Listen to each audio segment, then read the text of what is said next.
Good morning students. Now our next topic is angular displacement. जैसे कि हमने पहले पढ़ा था डिस्प्लेसमेंट, अब देखो जी सर्कुलर मोशन में क्या होता है कि कुछ डेफिनेशंस डायरेक्टली एंगुलर टर्म से चेंज हो जाएंगे। जैसे हमने पढ़ा था पहले डिस्प्लेसमेंट, अब पढ़ेंगे एंगुलर डिस्प्लेसमेंट। जैसे पढ़ा था वेलोसिटी, अब हम लोग पढ़ेंगे एंगुलर वेलोसिटी। एक्सेलरेशन, यहाँ पढ़ेंगे angular acceleration. So in this way certain terminologies are going to change with the angular. ठीक है, तो एंगुलर डिस्प्लेसमेंट देखो पहले क्या होता है। एक पार्टिकल है सर्कुलर मोशन में घूम रहा है, दिस इज द सेंटर और ये पॉइंट पी है। पॉइंट पी पर किसी इंस्टेंट टी पर वो पॉइंट पी पर है और वो after certain interval of time अगर वो चला गया क्यू पर, मीन्स पार्टिकल चला गया क्यू पर, तो this is the angular, this is called as the angular displacement.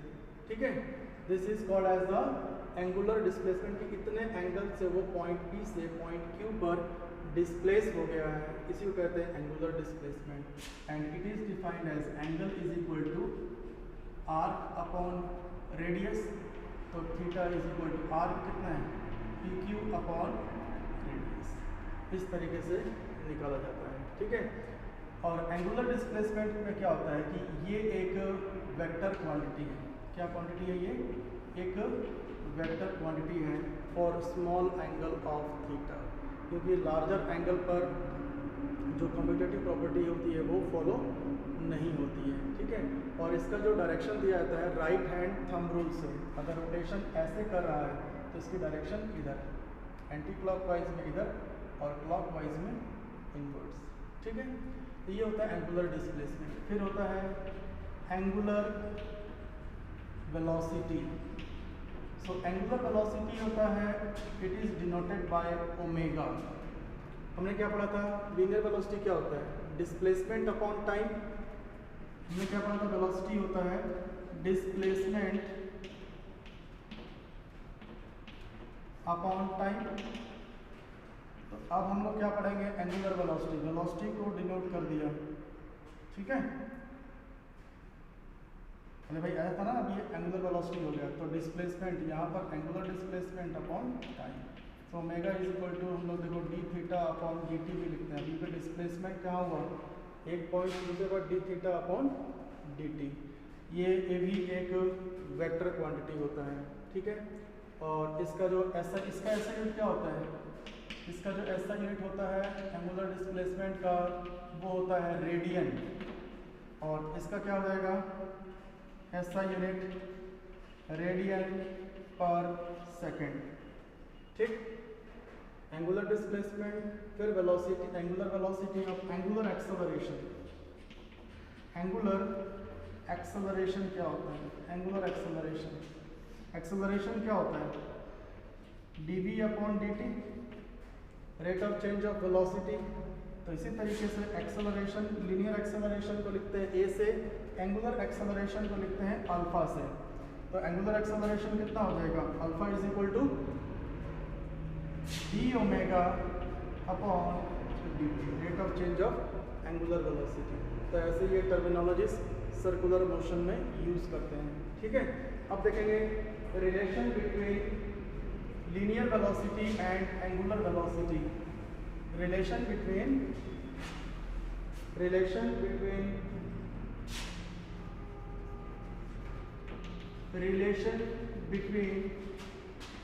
Linear velocity, relation between linear velocity and angular velocity. Relation between linear velocity and angular velocity. First you see the diagram. This is the radius of the circular orbit.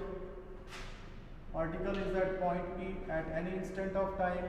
After a certain interval of time, the particle has displaced to a new point. ठीक है, its position vector is r. Its position vector is r plus delta r, and this is the displacement vector, ठीक है, this is the displacement vector and displacement vector is how much, delta R. So we know that velocity is equal to, what is the velocity? Velocity is equal to displacement upon time. Velocity is equal to displacement upon time. तो अभी P Q, ये जो displacement है ये कितना हो जाएगा, delta L लिख लिया. सपोज मान लिया, इसको मान लो सपोज यार आर डैश नया पोजीशन वेक्टर है, तो ये जो हो जाएगा पी से क्यू, ये आपका डिस्प्लेसमेंट वेक्टर हो जाएगा. ट्राइंगल वहाँ लगाएंगे, R plus P Q is equal to कितना हो जाएगा, R dash. So P Q is equal to कितना हो जाएगा, R dash vector minus R. तो इसी को मान लिया ये आपका है डिस्प्लेसमेंट वेक्टर है डेल्टा एल, ठीक है. तो velocity is equal to displacement upon time, delta L upon time. और एंगुलर वेलोसिटी कितना होता है, सर्कुलर मोशन में है, किसी एंगल थीटा से ये घूम रहा है, तो ये कितना angular velocity is equal to delta L या डी एल लिख लो, ठीक है.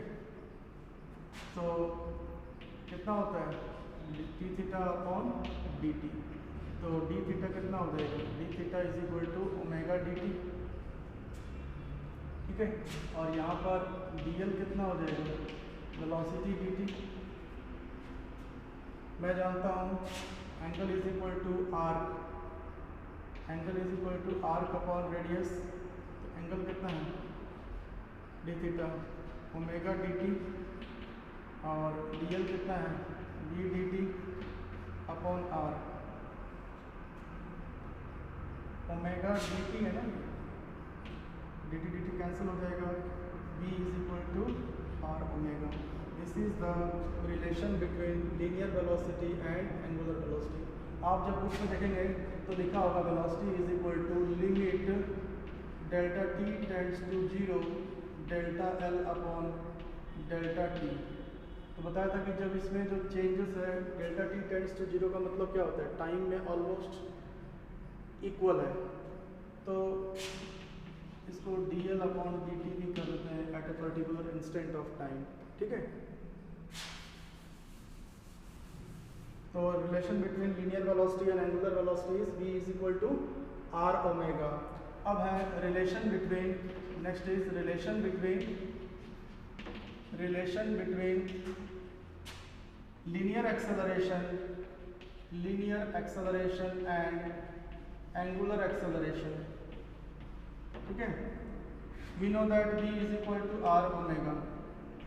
डिफरेंशिएटिंग बोथ साइड्स, ठीक है, डिफरेंशिएटिंग बोथ साइड्स, तो कितना हो जाएगा, dv by D T is equal to R बाहर हो जाएगा, D omega upon D T. ये कितना हो जाएगा, एक्सेलरेशन, ये आर, और ये हो जाएगा अल्फा.